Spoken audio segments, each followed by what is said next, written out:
자, 오늘 본문 말씀은 요한복음 12장 4절에서 6절 말씀 먼저 보시도록 하겠습니다.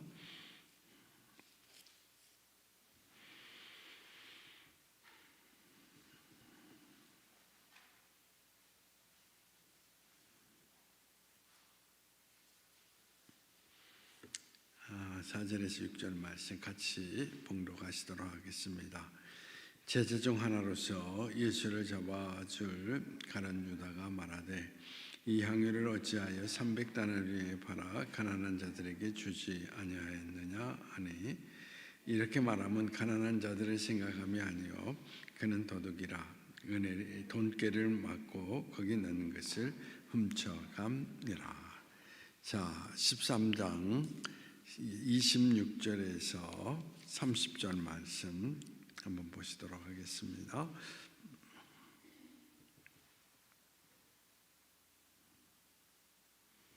(26절에서 30절) 말씀 또 같이 읽어보시죠. 예수께서 대답하여 내가 떡 한 조각을 적셔다 주는 자가 그니라 하시고, 곧 한 조각을 적셔서 가룟 시몬의 아들 유다에게 주시니, 조각을 받은 후 곧 사탄이 그 속에 들어간지라. 이에 예수께서 유다에게 이르시되 내가 하는 일을 속히 하라 하시니, 이 말씀을 무슨 뜻으로 하셨는지 그 앉은 자 중에 아는 자가 없고, 어떤 이들은 유다가 돈깨를 맡았으므로 명절에 우리가 쓸 물건을 사라 하시는지, 혹은 가난한 자에게 무엇을 주라 하시는 줄로 생각하더라. 유다가 그 조각을 받고 곧 나가니 밤이러라. 자, 이제 12제자 가운데에서 가룟 유다의 이야기를 이제 2시간에 걸쳐서 나누고자 합니다.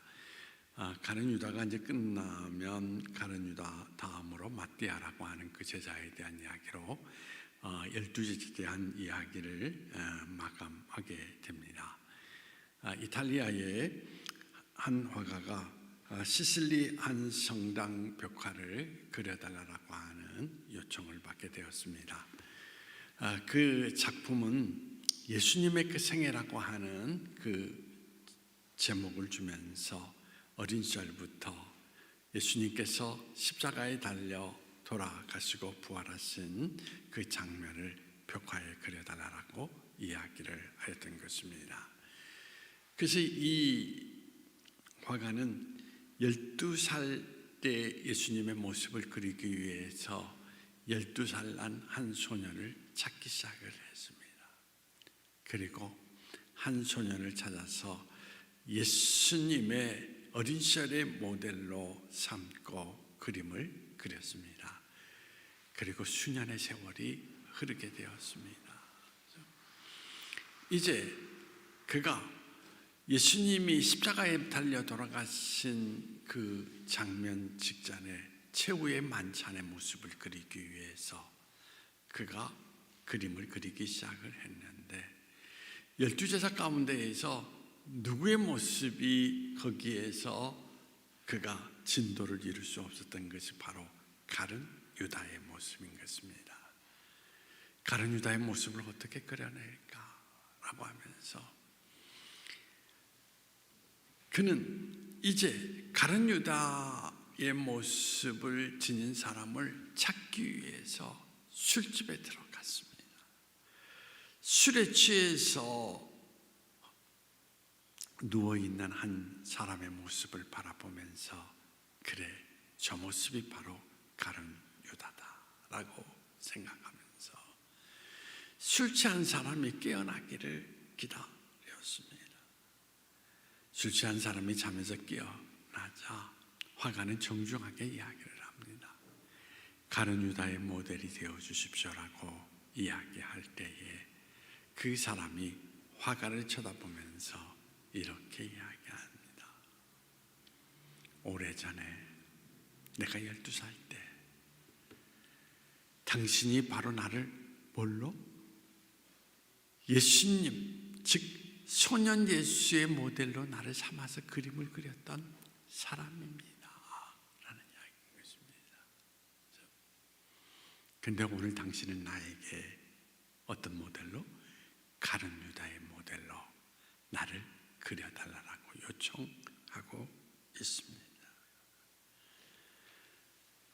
이 이야기의 그 사실성은 입증하기는 어렵지만은 이 이야기 속에서 우리가 생각할 수 있는 것은 뭐냐면 사람은 얼마든지 변할 수 있다는 것입니다.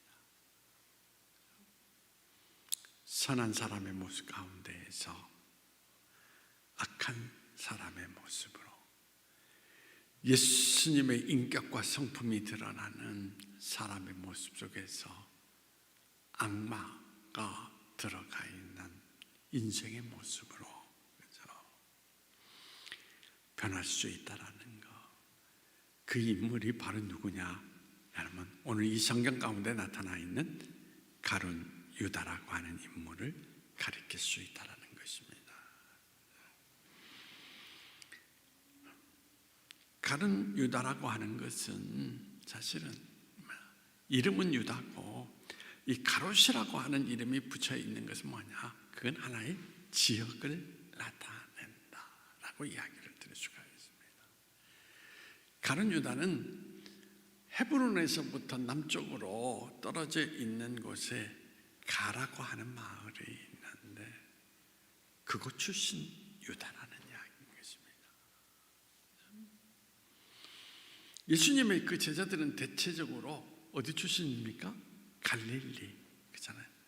시골 출신들인데 남쪽 유다 쪽에 그가 여러분 태어났다라고 하는 것은 뭐냐면 그 당시 환경이 좋은 데에서 태어났다라는 것입니다. 그래서 다른 제자들과는 다르게 그는 세상을 접하면서 많은 것을 배울 수 있는 기회를 가졌던 사람이다라고 일컬을 수가 있다라는 이야기인 것입니다. 그런데 중요한 것이 있습니다. 여러분, 사실 이 유다라고 하는 이름의 그 뜻은 뭐냐면 찬양을 받으실지니라 라고 하는 그 뜻을 가지고 있습니다.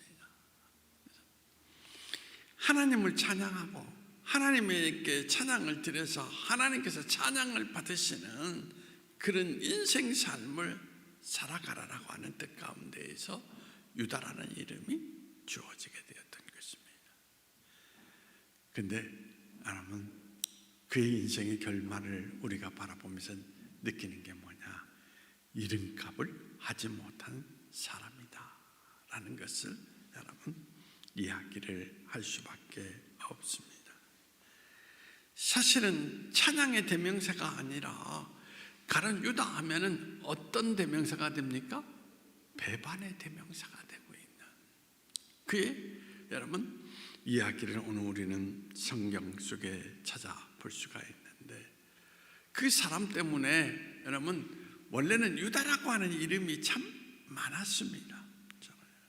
여러분들이 기억나는지 모르겠지만은 야곱의 12아들 가운데도 유다가 있고, 그래서 사실은 북왕국과 남왕국을 이야기할 때에 유다가 남왕국의 그 중심이었던 것을 우리는 살펴볼 수 있을 뿐만 아니라 예수님의 동생 가운데에도 유다라고 하는 그 이름이 있을 만큼 사실은 유다라고 하는 이름은 이스라엘 민족 가운데에서 매우 많이 사용했던 그런 이름이라고 이야기를 드릴 수 있습니다. 그런데 가룟 유다가 배반하고 난 이후로부터 그 이름을 사용하는 사람들이 점점점 사라져 갔다라는 이야기인 것입니다. 그러니까 한 사람이 참 중요하다라고 하는 거. 한 사람이 어떤 인생을 살았느냐에 따라서 그 사람을 통하여서 수많은 사람들이 영향을 받게 된다라고 하는 거. 그것을 우리에게 나타내주고 있는데 사실은 이스라엘 백성들 가운데 유다는 추앙받는 인물이었는데 이제는 가룟 유다를 통하여서 유다라고 하는 그 이름은 뭐냐? 저주받는 이름의 상징이 되었다라고 하는 것을 우리에게 나타내주고 있는 것을 찾아볼 수가 있습니다. 여러분, 자, 여러분들이 오늘 또 여러분 요한복음 14장 22절 말씀을 한번 보시도록 하겠습니다. 아까 13장도 봤는데 14장 22절 말씀.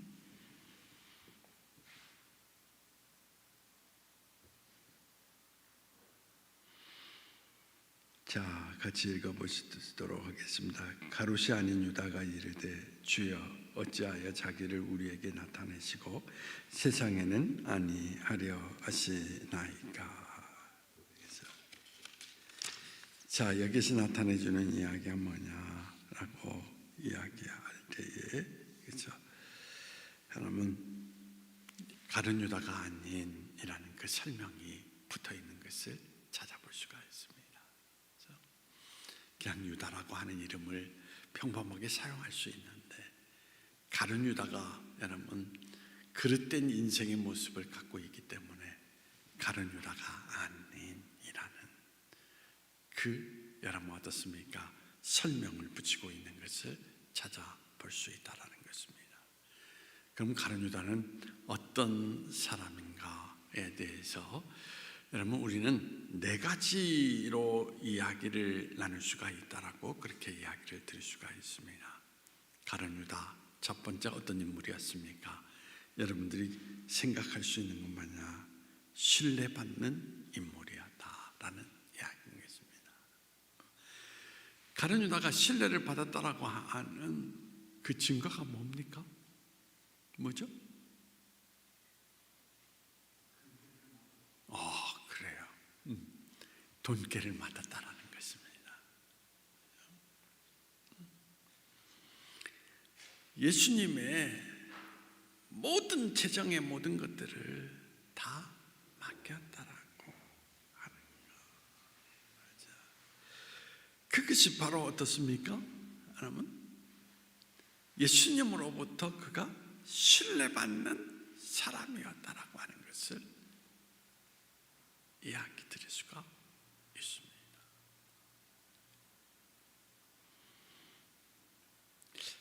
그런 측면 속에서 딱 생각을 해보면 저는 그렇게 신뢰받는 인물이 되지 못한 것 같아요. 그렇죠? 왜 그런지 아십니까? 장로님이 자기 돈깨를 한 번도 나에게 이렇게 맡긴 적도 없고 비자금을 이야기한 적도 없어요. 그렇잖아요.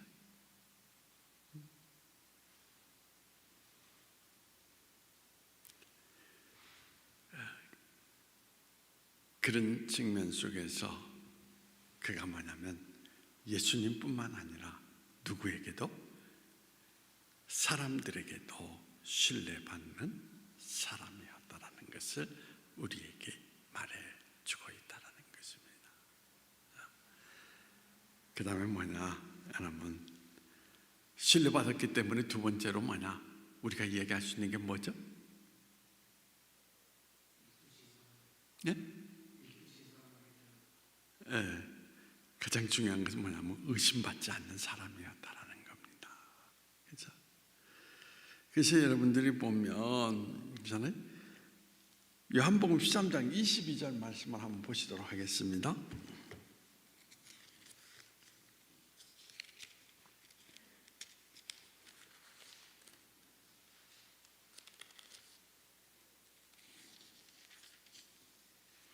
(13장 22절) 말씀.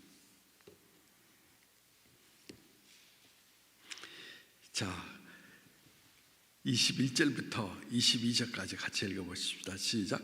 예수께서 이 말씀을 하시고 심령이 괴로워 증언하여 이르시되 내가 진실로 진실로 너희에게 이르노니 너희 중 하나가 나를 팔리라 하시니 제자들이 서로 보며 누구에게 대하여 말씀하는지 의심하리라. 자, 여기에서 예수님이 나를 팔 것이다. 근데 이 제자들이 가룟 유다를 의심하는 사람이 있었습니까? 없었습니까? 없었어요. 그러면서 서로 바라보면서 누구일까?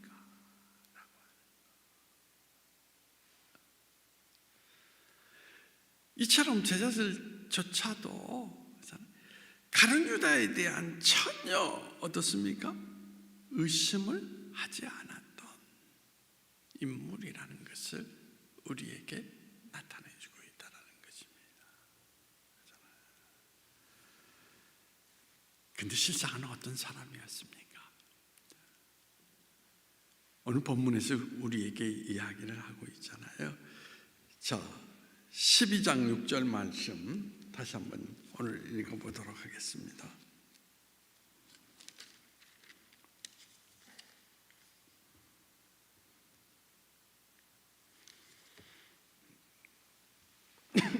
자, 같이 읽어보십시다. 시작. 이렇게 말하면 가난한 자들을 생각함이 아니요 그는 도둑이라 돈꾀를 맞고 거기 넣는 것을 훔쳐감. 예수님의 제자이면서도 신뢰를 받고 그 신뢰를 통해서 전혀 의심받지 않았던 사람인데 그는 어떤 사람이었다? 물질적 욕심이 많았던 사람이다.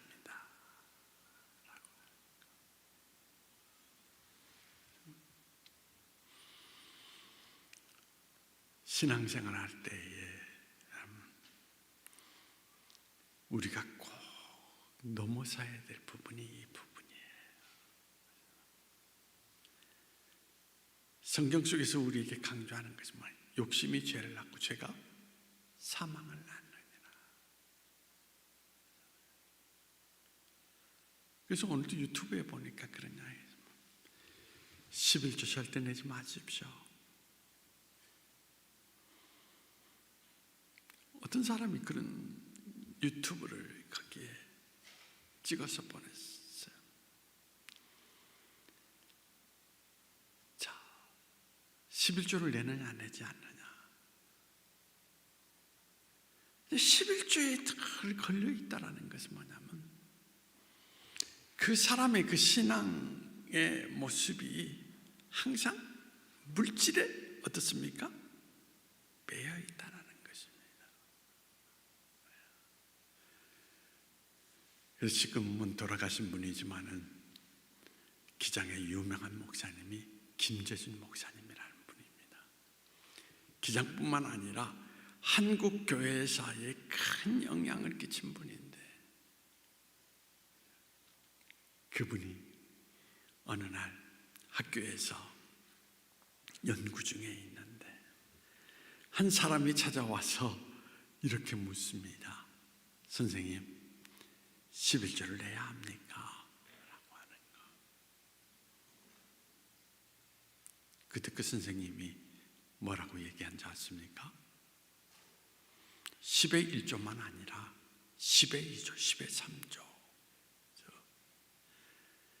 10의 5조라도 내릴 수 있어야 된다 라는 이야기겠습니다.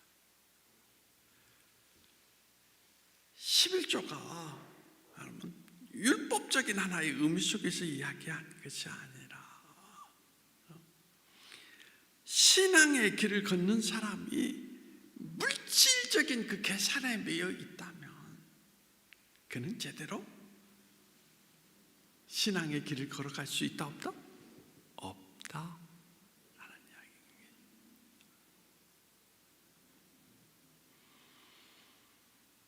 생각을 해보세요. 예수님을 만나면 물질의 모든 세계를 뛰어넘어서 생애의 모든 것을 던져 예수님의 길을 걸어 가는 사람들 아닙니까? 근데 부자 청년이나 부자나 다 보십시오. 어디에 매여 있습니까? 너의 모든 것을 팔아서 가난한 사람에게 주고 나를 따르라. 못 떠나요.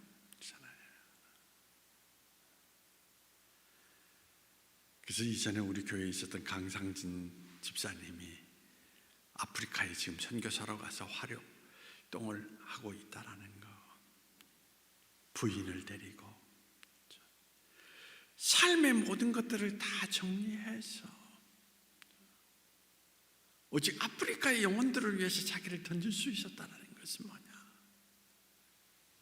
물질의 영역을 뛰어넘어서 예수님의 세계로부터 내려오는 큰 영혼의 물결 속에서, 그렇잖아요. 정말 그분은 그 찬양을 부르기에 합당한 사람이다. 주 예수보다도 귀한 것은 없다라고 말입니다. 이 세상 부귀 명예와 바꿀 수 없다.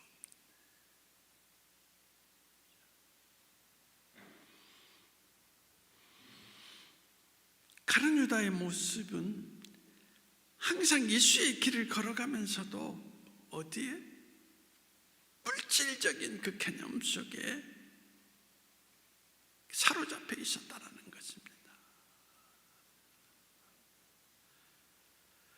예수님의 은혜, 예수님의 깊은 사랑, 그 영성 속에 들어가서 예수님을 만나면 어떻게 됩니까? 사실은 물질적 개념이나 이런 이해 타산적인 개념이 다 사라지거든요. 근데 오늘날에도 여전히 뭐 11조가 어쩌네 뭐가 어쩌네,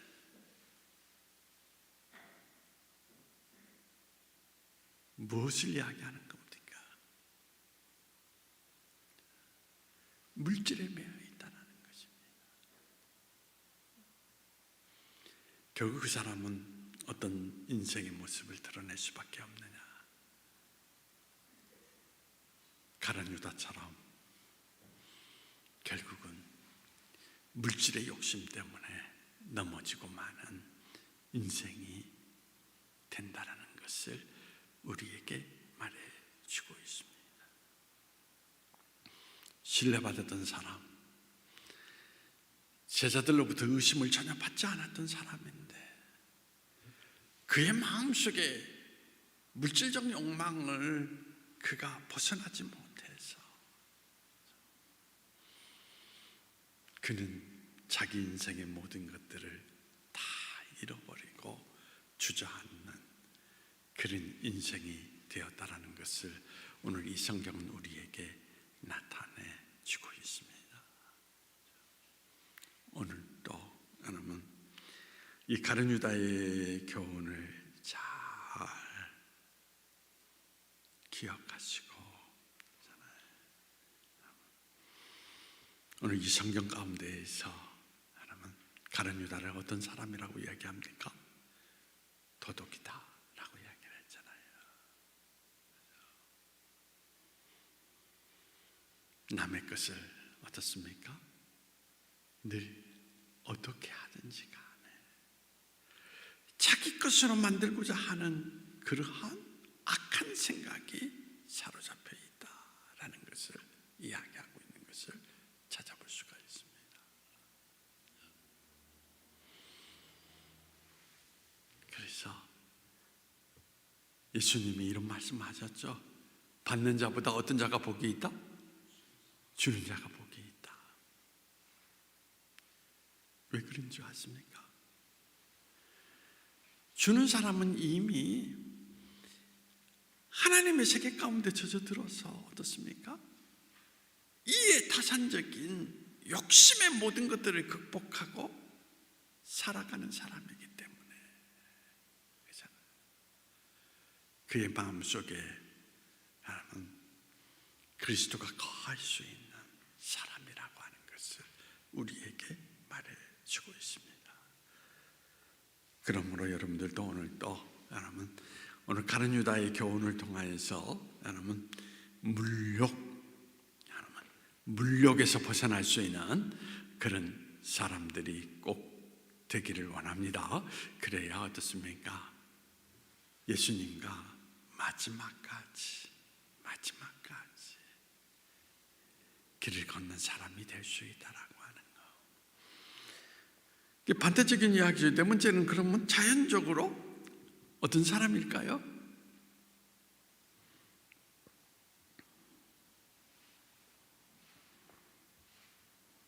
어떤 사람일까요?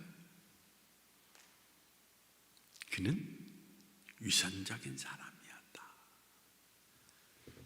겉으로 나타나는 모습과 속으로 가진 마음과 다른 사람이었다라는 것입니다.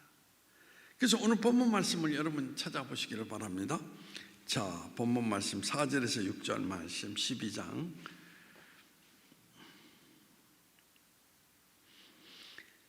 자, 같이 읽어보십시다. 시작. 제자 중 하나로서 예수를 잡아줄 가룟 유다가 말하되 이 향유를 어찌하여 300데나리온에 팔아 가난한 자들에게 주지 아니하였느냐 하니 이렇게 말하면 가난한 자들을 생각함이 아니요 그는 도둑이라 돈꾀를 맞고 거기 넣는 것을 훔쳐갑니다. 말이 얼마나 멋있습니까?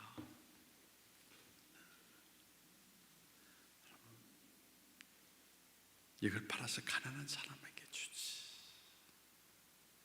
어떻게 합의하느냐? 근데 실상은 어떤 사람이었느냐? 그가 합의하지 않고 그 당시에 여러분들이 기억해야 될 것은 뭐냐면 11조 예물을 드릴 때에는 그 11조 예물 가운데는 어떤 기능이 있었습니까? 구약 성경을 여러분들이 잘 보시면 제사장을 살피는 일을 위해서도 쓰지만 11조 예물 가운데에는 구제하는 그런 예물도 담겨져 있었다는 것입니다. 그래서 여기서 구제한다라고 하는 것은 뭐냐? 예수님께 그것을 드렸더라면 이라는 이야기거든요. 그러면 가난한 사람들을 위해서 쓸 수 있을 텐데 그걸 부어버렸다는 거죠.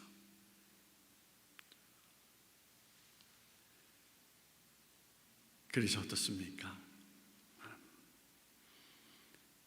정말 절박하게 필요한 사람, 그들에게 도움이 되지 못하는 어리석은 짓을 했다라고 하는데 마음속에는 어떤 마음을 가지고 있다?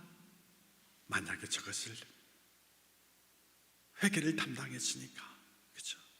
예수님께 드렸더라면 저건 내 것이 되는데 라는 생각.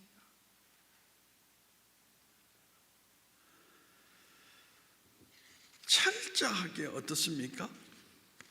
사람들 앞에서는 그럴싸하게 이야기를 하는데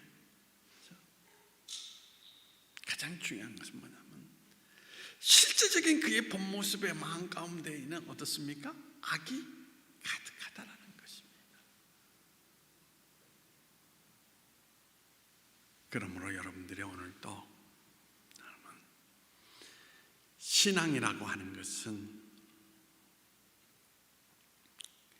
여러분들에게 늘 강조하는 게 있습니다. 말 잘한다고? 아니에요. 여러분들이 오늘도 꼭 기억해야 될 것은 뭐냐면 삶으로 증명된다라는 것입니다. 어떤 모습을 가지고 살아가느냐 라는 것.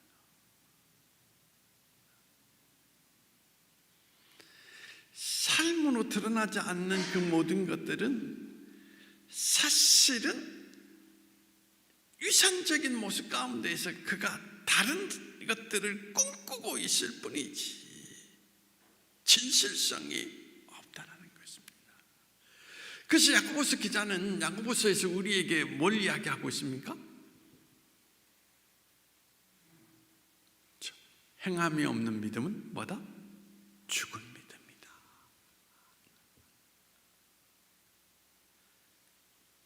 그것을 말하고 있거든요. 지금 한국교회도 마찬가지예요. 뇌를 가도 마찬가지예요. 아주 말을 세게 하는 분이 있습니다. 그래서 마치 자기는 상당히 의로운 존재인 것처럼 이야기하는 사람이 있습니다. 근데 실상을 들여다보면 공개가 되지 않아서 그렇지, 그는 정말 교회를 위해서, 아니 예수님을 위해서 진실성이 있는 행동이나 모습이나 없어요. 없어요.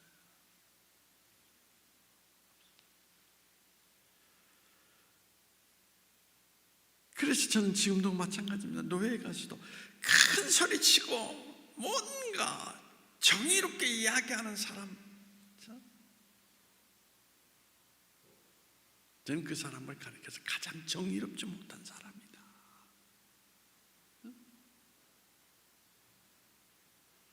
그는 유산자다.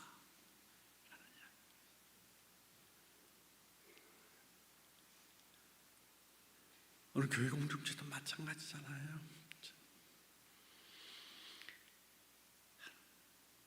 교회를 사랑한다, 형제를 사랑한다,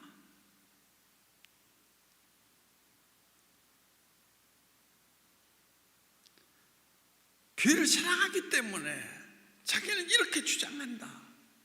아니에요. 교회를 진정으로 사랑하는 사람은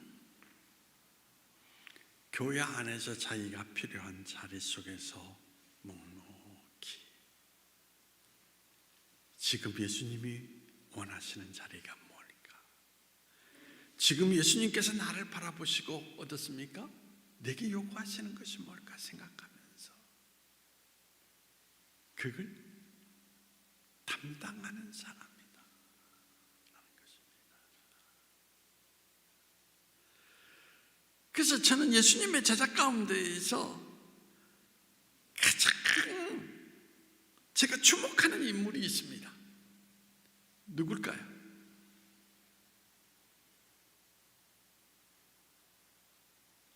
12제자 가운데 제가 누구를 주목할까요?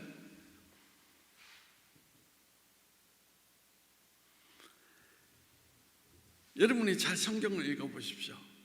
베드로는 예수님 앞에 큰 소리 치셨어요. 내가 죽는 일 위에는 예수님을 절대 떠나는 일이 있다 없다? 없다. 큰 소리 쳤습니다. 근데 떠났습니까? 안 떠났습니까? 떠났습니다. 근데 제자들 가운데서 십자가에 달리신 예수님을 떠나지 않은 한 사람이 있어요. 누구죠? 네? 요한이잖아요. 요한. 그렇죠? 그래서 육신의 어머니를 누구에게 맡깁니까? 요한에게. 내 어머니를 내가 돌보거라.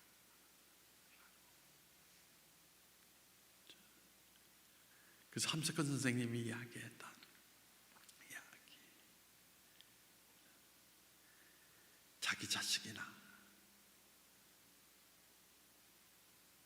자기의 아들, 딸, 아내, 세상을 살아가면서 그 사람들을 맡길 수 있는 한 사람이 있다면 그는 어떤 사람이다? 행복한 사람입니다.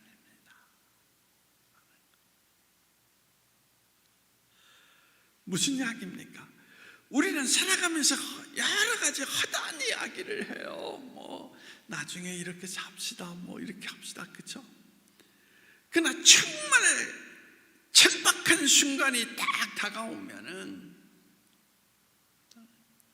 어떻습니까?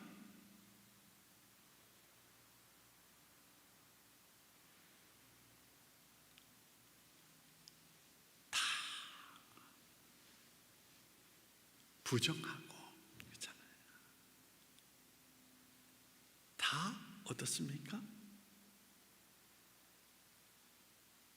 그것은 농담이었죠 라고 이야기하면서 부담 주지 마세요 라고 이야기하겠죠.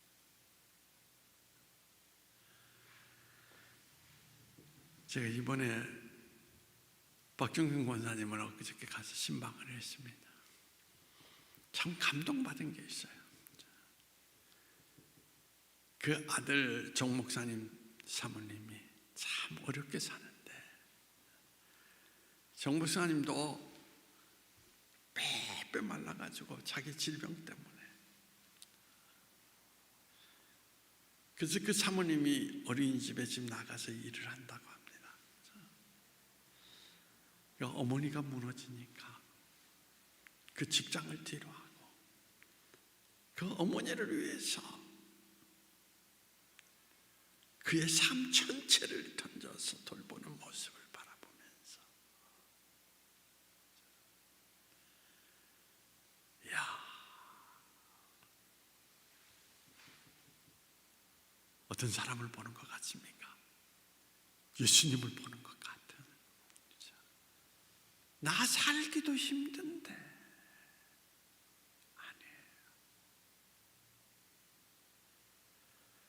정말 죽기까지 자기 몸을 다하여서 섬기는 그 사모의 모습을 보면서 제가 느낀 게 하나 있어요. 뭐냐, 교회는 아직 사람 수요가 모이지 않았지만 저분은 어떤 사람이다?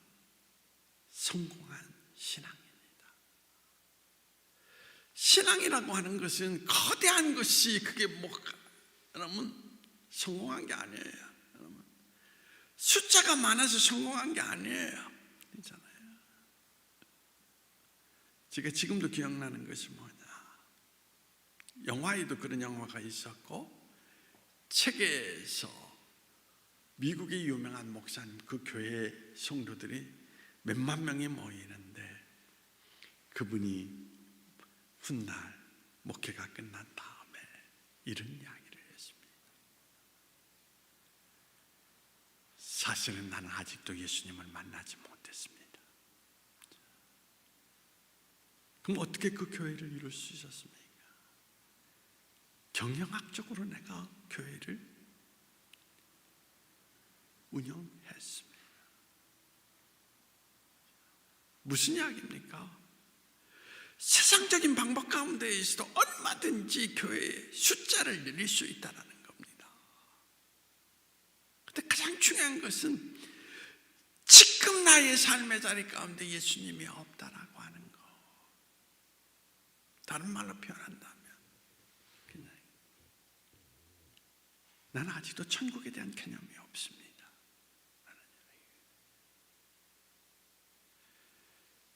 그래서 그분이 이런 말을 한 겁니다. 예수를 몰라도 교회를 얼마든지 키울 수 있습니다.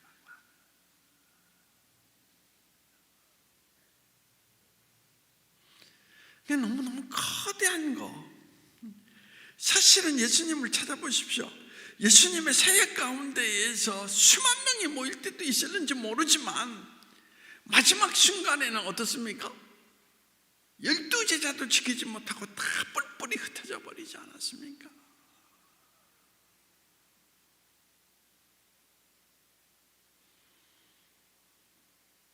결국에는 어떻습니까? 예수님이 하신 말씀, 제자들을 바라보시면서 하나님 앞에 아직 저들을 모르는 사람입니다. 하나님 용서하여 주옵소서. 자기의 모습, 즉 사랑을 그 순간에도 그대로 드러내면서 제자들을 품고 계시는 예수님을 바라볼 수 있고, 그래서 부활하신 예수님은 다시 제자들에게 찾아가서 너희가 나를 사랑하느냐, 제자들을 품는 모습을 나타내주고 있는 것을 찾아볼 수가 있습니다. 신앙의 성공과 실패는 숫자가 아니라 여러분들이 어떻습니까? 최후의 순간 어떤 모습을 남기느냐, 거기에 있다는 거. 저는 가룟 유다를 바라보면서 그런 이야기예요. 가룟 유다는 멀리 있는 게 아니라 바로 내가 가룟 유다다. 내가 얼마나 위선적인 사람인가. 겉으로는 예수님을 찬양하고 있지만 속마음으로는 어떻습니까? 악한 생각에 사로잡혀 있다.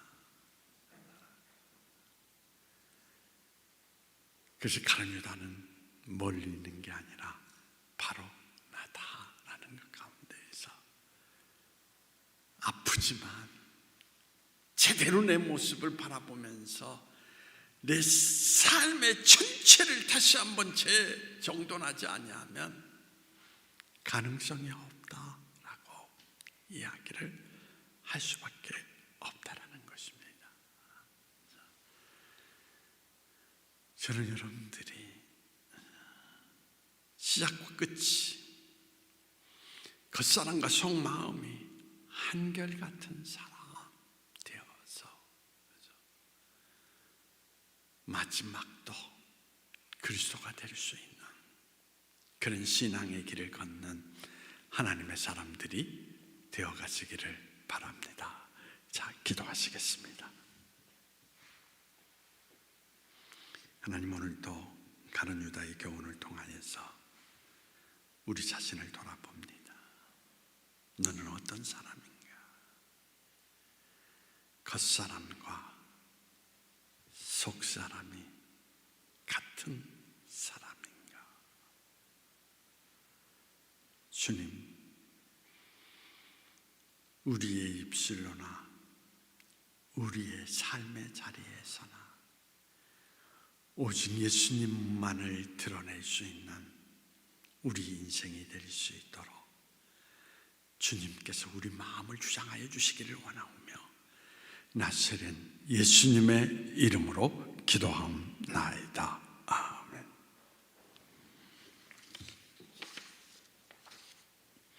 자, 294장 찬송을 부르시겠습니다.